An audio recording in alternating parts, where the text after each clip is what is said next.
जब आप किसी पार्टी से जुड़े हो और आपके कष्ट के समय में आपके पार्टी का कोई बड़ा चेहरा आपके दरवाजे पर आता है तो आपको एक जुनून, उत्साह और साहस मिलता है। सुभाषपा के बड़े नेताओं में शुमार अरविंद राजभर जी हैं। आज दुबारी में इनका आगमन हुआ है। किस तरह का आगमन है सर आपका? मेरी आदत है हम अपने कार्यकर्ताओं से संपर्क बना के रखते हैं और सुख में पहुँचे या न पहुँचे लेकिन दुख में अरविंद राजभर जरूर पहुँचता है। हम अपने व्यस्ततम समय में सिर्फ संगठन विस्तार जो हम करते हैं, पार्टी को उत्तर प्रदेश के अलावा बिहार भी हम चलाते हैं। इसके साथ साथ जहाँ जहाँ पार्टी का संगठन है, हर कार्यक्रम को देखते हुए हम अपने कार्यकर्ताओं का विशेष ध्यान रखते हैं और हमको सूचना मिलती है तो मैं जरूर अपने कार्यकर्ताओं से मिलने चला आता हूँ। अभी दुबारी में आप उपस्थित हुए थे, शायद आपके पार्टी से कोई महिला थी, नेता थी, वो कुछ दिन पहले उनका देहांत हुआ था। अभी जहाँ आप उपस्थित हैं, पाल जी का पैर एक्सीडेंट हुआ था, तो इन मामलों में आप पहुंच रहे हैं। कयास भी लोग लगा रहे हैं, चट्टी चौराहे पर चर्चा भी हो रही है कि लोकसभा के चुनाव को लेकर आप सक्रिय हैं, इसमें कितनी सत्यता है? माननीय आजमगढ़ के सांसद दिनेश लाल यादव जी ने गाना गाया था, जो कोई नहीं किया है वो हम करके दिखाएंगे। अमूमन चुनाव के समय ऐसा होता है कि जब वोट लेना होता है तो सभी प्रत्याशी चाहे जिस भी दल के हों, सभी लोग गांव की गलियों को धामने लगते हैं, लोगों से मिलना चालू कर देते हैं। उस समय कार्यकर्ताओं का ध्यान आने लगता है, समर्थकों का ध्यान आने लगता है। लेकिन सुहेलदेव भारतीय समाज पार्टी का कार्य करने का तौर और तरीका अलग है। इसको अगर कोई लोकसभा के चुनाव के दृष्टिकोण से देखे, मेरे हिसाब से, मैं अभी बैठ के चर्चा ही हो रही थी, भाजपा के मंडल अध्यक्ष हैं हमारे भैया, अभी उनसे चर्चा ही हो रही थी कि मैं जिस भी क्षेत्र में जाता हूँ वहाँ के लोगों में मैसेज ये हो जाता है, लगता है अरविंद राजभर जी यहीं से चुनाव लड़ेंगे।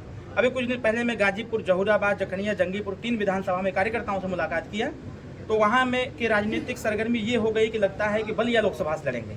एक दिन हम देवरिया चले गए, सलेमपुर चले गए, फिर बेलथा रोड आ गए तो वहाँ ऐसा हो गया कि सलेमपुर से लड़ेंगे।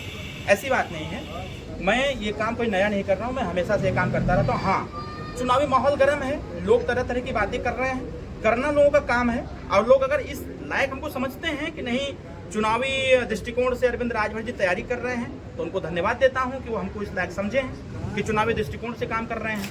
हम सिर्फ राजभर ही नहीं, मैं सबके यहाँ जा रहा हूँ, जिसकी भी सूचना हमको मिल जा रही है, पार्टी का समर्थक, कार्यकर्ता, मतदाता है तो उसके दुख में मैं जरूर शामिल हो रहा हूँ। पिछली बार मधुबन से जब आप इससे मेरी बात हो रही थी तो आपने कहा था कि बिजली विभाग में तमाम तरह के जो गरीब तबके के लोग हैं उनके ऊपर अन्यथा बिजली का बिल भेजा जाता है, आवास के नाम पर जो पैसे लिए जाते हैं। सरकार से जुड़े आप लोग हैं तो मैं ये जानना चाहता हूँ कि इसके लिए कोई कदम आप लोगों का उठाया जा रहा है? मैंने पिछली बार आपसे मधुबन में कहा था और जिस दिन मैंने कहा था उसी दिन आपके इसी चैनल पर मैंने बोला भी था कि 4 दिसंबर को हमारी मुलाकात माननीय मुख्यमंत्री जी से होनी, 4 नवंबर को, और 4 नवंबर को हमने माननीय मुख्यमंत्री जी से मुलाकात किया और 8 नवंबर को माननीय मुख्यमंत्री जी ने एक निर्देश जारी किया। मैंने माननीय मुख्यमंत्री जी को जरूर बताने का प्रयास किया कि सर, जो प्राइवेट सेक्टर से बिजली विभाग में कर्मचारी रखे जा रहे हैं, ये गरीबों तक बिजली का बिल अपने हिसाब से भेजने का प्रयास कर रहे हैं। बिजली बिल जितना आ रहा है उस पर तमाम तरह का ब्याज लगा करके गरीबों को परेशान करने का बंदोबस्त कर रहे हैं लोग। हमने बताया, हमने कहा सर इस पर कोई उपाय निकालने की आवश्यकता है। माननीय मुख्यमंत्री जी ने हमारी बातों को गंभीरता से देखते हुए उन्होंने 8 तारीख को एक निर्देश जारी किया, चाहे जो भी व्यक्ति हो, बिजली बिल अगर उसके दरवाजे पर पहुंचा हुआ है, जो ब्याज उस बिजली बिल पर लगाया गया है वो ब्याज 100% माफ होना चाहिए। उन्होंने 30 नवंबर तक का समय दिया था कि 30 नवंबर तक जो भी इसकी सूचनार्थ के तौर पर सूचना देगा या फिर फॉर्म भर के सबमिट करेगा, उसका सिर्फ जो बिजली बिल का मीटर है उतना पैसा जमा करना पड़ेगा, बाकी जो उस पर ब्याज लगा है वो नहीं देना पड़ेगा। 30 नवंबर से लेकर के 10 दिसंबर तक वो 80% था और 10 दिसंबर के बाद अब तक वो 70% है। मैं आपके चैनल के माध्यम से जो भी हमको देख रहे हैं, मैं उनसे आग्रह करूंगा कि जहां आप अपना बिजली बिल जमा करते हैं वहां जाकर के एक फॉर्म लीजिए, फॉर्म लेकर के बिजली बिल उस पर लगाइए, अपना मीटर वगैरह जो कुछ भी है एक आईडी लगा करके आपका जो बिजली बिल का ब्याज है वो माफ होगा। हम अभी कल भी माननीय मुख्यमंत्री जी से मिले, जैसा आपने आवास के बारे में पूछा, मैंने आपसे उसी दिन कहा था जिस दिन मुख्यमंत्री जी से मिलूंगा उस दिन एक व्यवस्था में बनाने का प्रयास करूंगा। सर से कहूंगा कि सर ऐसी व्यवस्था करिए कि जो एक घूसखोरी वाला मसला चल रहा है, घूसखोरी की वजह से भ्रष्टाचार बढ़ रहा है, इस पे अंकुश लगाने की आवश्यकता है। गरीब जनता मेहनत मजदूरी करता है, वो कहाँ से पैसा दे पाएगा, चाहे किसी के नाम पर, वो चाहे थाने की समस्या हो, चाहे स्वास्थ्य की समस्या हो, चाहे जिले की समस्या हो, तहसील की हो, इस पूरे समस्या का कोई एक समाधान निकालिए। उन्होंने पूछा क्या, हमने कहा सर जिस प्रकार से आप मंत्रियों का स्टिंग कराते हैं उसी प्रकार से अधिकारियों का स्टिंग कराइए। आपको आपके चैनल की जानकारी के लिए मैं बता दूं कि आप जो नेशनल चैनल के लोग हैं, रीजनल चैनल के लोग हैं, आप देखे होंगे कि बहुत जगहों पर पुलिस पर छापेमारी की गई, अधिकारी पकड़ाए, उसमें घूस लेते हुए पकड़ाए। जो एंटी करप्शन टीम इनकी थी उन्होंने वो एक्टिव हुए और ऐसे बहुत जगहों पर ऐसे लोगों को पकड़े, धर दबोचे, मुकदमा लिखे, जेल गए। आज उसी का परिणाम है कि इसमें गिरावट आई है, लोग काम करते रहे। उसी दिन मैंने मुख्यमंत्री जी से यह भी कहा था कि सर, जिस प्रकार से कोई आपदा आ जाती है तो आप एक टोल फ्री नंबर जारी करते हैं, कोई एक ऐसा नंबर आप जारी करिए जो हर मोबाइल में, और हर मोबाइल में जब नंबर रहेगा तो अगर किसी के साथ कोई बात होती है तो सीधे उस नंबर पर फोन करके अपना पूरा डिटेल नोट कराए और उसका टीम लगेगी, उसके खिलाफ जो भी घुसखोरी का काम कर रहा है उसके खिलाफ वो टीम पकड़ के कार्रवाई करेगी। मेरे इस 3 प्रपोजल को माननीय मुख्यमंत्री ने स्वीकारता प्रदान की। उसी का परिणाम रहा कि बिजली बिल वाले की समस्या का समाधान धीरे धीरे चालू हो गया। दूसरा, जो लोग घुसखोरी का काम करते थे, टीम गठित किया गया। टीम गठित करने के बाद बहुत सारे लोग ऐसे लोग पकड़े गए जो अखिलेश यादव के जमाने से एकदम मचा रखे थे, तबाही मचा रखे थे कि हम ही सबसे बड़ा डान हिला, यहाँ पर हमसे के बड़ा है। वो लोग घूम घूम के पैसा मांग रहे थे। कोई एप्लीकेशन लेके जा रहा था तो बिना पैसा लिए एप्लीकेशन की सुनवाई नहीं होती थी। ऐसे लोगों पर माननीय मुख्यमंत्री जी ने अंकुश लगाने का प्रयास किया। तीसरी चीज हमने बताया, टोल फ्री नंबर। वो टोल फ्री नंबर व्हाट्सएप के जरिए, फेसबुक के जरिए, सोशल मीडिया के जरिए, थानों के सामने जो सरकारी पोस्टर लगे हुए हैं उसमें भी एक संपर्क सूत्र है, वो भी टोल फ्री नंबर के तौर पर काम कर रहा है। ये 3 चीजें हमने कहा। कल मैं माननीय मुख्यमंत्री जी से मिला, मैंने उनको फीडबैक दिया। समस्या इस समय है शिक्षा की, जिसमें थोड़ा सा बदलाव लाने की आवश्यकता है। एक अटल आवासीय विद्यालय का निर्माण कराया गया है, मंडलवार है। उसमें गरीब के बच्चे पढ़ेंगे, मजदूर के बच्चे पढ़ेंगे, उसमें जो रिटायर्ड अधिकारी हो पढ़ाने का बंदोबस्त करेंगे, पढ़ाएंगे। वो अब फ्री शिक्षा देंगे, अच्छी शिक्षा देंगे, शिक्षा की गुणवत्ता उसमें बढ़ाई जा रही है। मैंने कल सर से कहा कि सर, इसको सिर्फ मंडलवार नहीं, इसको जनपदवार करने की आवश्यकता है।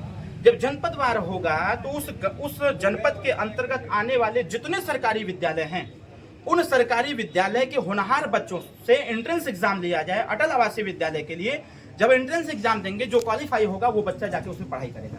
जब इसकी सूचना ग्रामीण स्तर तक जाएगी कि इस स्कूल से बच्चों को निकाल करके अच्छे स्कूल में दाखिला करवाया जा रहा है, तो उस गांव का जो सरकारी विद्यालय है उसमें भी पढ़ाई की गुणवत्ता बढ़ेगी। लोग बाकायदे उसको पढ़ने का बंदोबस्त करेंगे और बच्चा पढ़ लिख के जब होनहार होगा तो इंटर तक अटल आवासीय विद्यालय में पढ़ेगा। इसके बाद की भी व्यवस्था की चर्चा हमने कल माननीय मुख्यमंत्री जी के साथ किया। लगभग 45 मिनट वार्ता हमारी हुई। माननीय नेताजी जब मंत्री थे तो उत्तर प्रदेश में एक व्यवस्था लॉन्च कराया गया, मायावती जी के समय चल रहा था। जैसे बनारस के लालपुर में 250 लड़कों को, SC और ST बच्चों को फ्री में IAS PCS की कोचिंग दी जाती है। सिर्फ उनके लिए क्यों, ये व्यवस्था सबके लिए होना चाहिए। 17 में सरकार में जब हम लोग आए तो कैबिनेट से इसको पास कराया गया और उत्तर प्रदेश के 10 जनपदों में ये कोचिंग सेंटर निःशुल्क IAS IPS PCS वाला खोला गया। हम लोगों की इच्छा ये है कि इसको पूरे उत्तर प्रदेश के हर जनपद में खोला जाए और अटल आवासीय विद्यालय से इंटर क्वालिफाई किया हुआ लड़का, उसका दाखिला सीधे उसमें हो ताकि वो IAS PCS की पढ़ाई करे, कंपटीशन में बैठे और क्वालिफाई करे, अपना भी नाम रोशन करे, परिवार का नाम रोशन करे, जिले का नाम रोशन करे और प्रदेश में अच्छे अधिकारियों की संख्या भी बढ़े। एक तस्वीर कल से वायरल हो रही है माननीय मुख्यमंत्री जी के साथ। विपक्ष के लोग कल ही से हल्ला बोले हुए हैं कि जब भी बड़े नेताओं से मिलना होता है तो आप दोनों लोग ही पहुंचते हैं, आप पिता पुत्र। इसमें कितनी सत्यता है? क्या आपके पार्टी में कोई और नेता नहीं है जो उस स्तर पर जाए या उसको आप साथ लेकर जाए? असल में क्या है कि हम और नेताजी थोड़ा सा हाईलाइटेड रहते हैं और हर मुद्दे, जो भी मुद्दे ऐसे ही आते हैं, जैसे SC ST का मसला चल रहा है हम लोगों का, इसमें माननीय मुख्यमंत्री जी को ब्रीफिंग कौन देगा? जितनी बार हम मिले हैं अपने मामले को लेकर के, आरक्षण के मसले को लेकर के, जो हमारे समाज की रिक्वायरमेंट है, SC ST का जो मसला चल रहा है, राजभर समाज को अनुसूचित जनजाति के दर्जा देने का, जितनी बार मिला मैं उतनी बार माननीय मुख्यमंत्री जी को ब्रीफ किया। जितनी बार ब्रीफ किया उतनी बार उस पर कार्रवाई हुई। लोगों को खुश होना चाहिए कि हम मिलते हैं तो मुख्यमंत्री जी को वो सारी कमियां बताने का प्रयास करते हैं कि ये फाइल आके दिल्ली जा क्यों नहीं पा रही। जो टेक्निकल चीजें होती हैं उसको हम समझाने का प्रयास करते हैं और बहुत सरल शब्दों में और अच्छी प्रकार से हम समझाते भी हैं, कन्विंस भी करते हैं। कल ही मिले, हमारी जो राजभर समाज के आरक्षण की फाइल है वो शोध संस्थान में पड़ी हुई है। क्या है, सरकारी अधिकारी और जो कर्मचारी हैं वो किसी चीज को ठंडे बस्ते में डाल देते हैं तो उसको वहां से उठवा करके मुख्यमंत्री के टेबल पर रखना पड़ता है, प्रमुख सचिव के पास, उनके मंत्रियों के पास। इतना दिन हो गया, आज के 4 महीना पहले लेटर आया, 4 महीने में कोई कार्रवाई नहीं हुई। जब कल मैं मिला हूं तो आज से फिर कार्रवाई चालू होगी।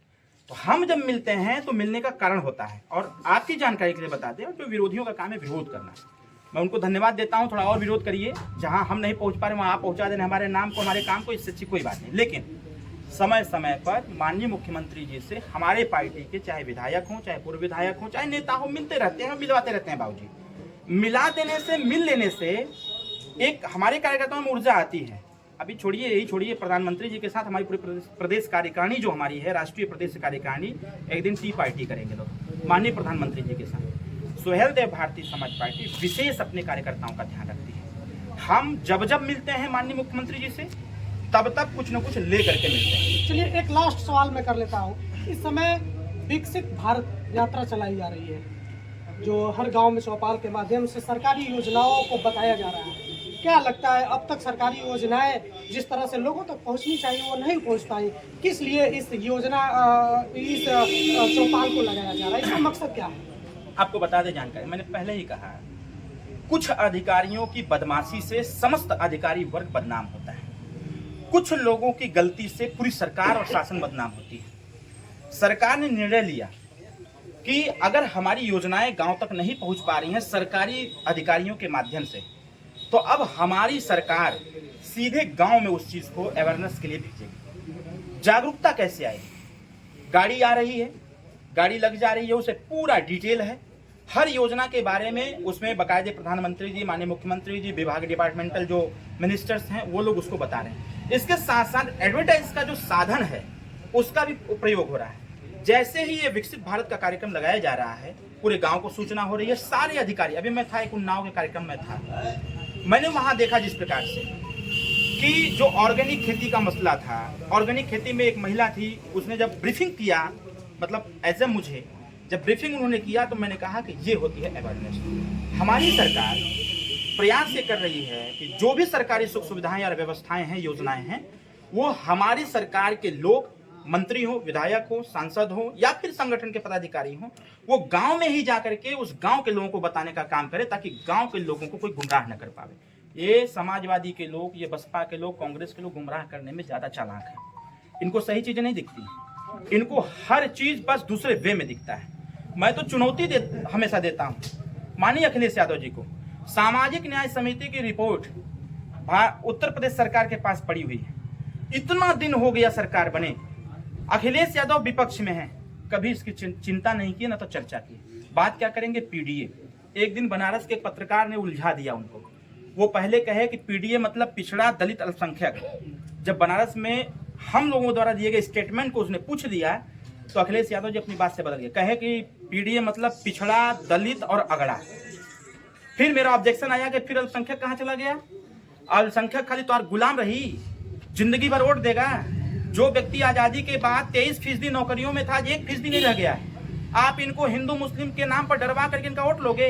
अब तो बड़े पैमाने पर मुस्लिम कम्युनिटी के लोग भारतीय जनता पार्टी के साथ जुड़ने का काम कर रहे हैं, सुहेल देव भारती में जुड़ने का काम कर रहे हैं। अभी विगत दिनों लखनऊ के दारुल सफा कामन हाल ब्लॉक ए में मौलानाओं की बैठक रखी गई थी, हम लोगों ने रखा था, और पूरे प्रदेश के जितने मौलाना थे वो सभी लोग आए थे, और सब लोगों ने विश्वास दिलाया कि हम ओम प्रकाश राजभर मोदी जी के साथ, योगी जी के साथ रहेंगे। ये सारी जो चीजें हैं, इससे अखिलेश यादव को पीड़ा हो रही है। लेकिन विपक्ष की सबसे बड़ी पार्टी है समाजवादी पार्टी, और वो लोग हर बयान में इस बात को बोल रहे हैं कि थाने पर या किसी ऑफिस में जाओ तो घूस दिए जाते हैं तब काम होते हैं। तो आरोप लग रहा है आप लोगों को। ए भाई, वो आरोप लगा रहे हैं ना, तो उनके समय में तो उनके पीड़ित व्यक्ति तो थाने में लतियाया जाता था, उसको पीटा जाता था, घसीट घसीट के पीटा जाता था, और ये भी देख के काम किया जाता था कि वो यादव है कि नहीं।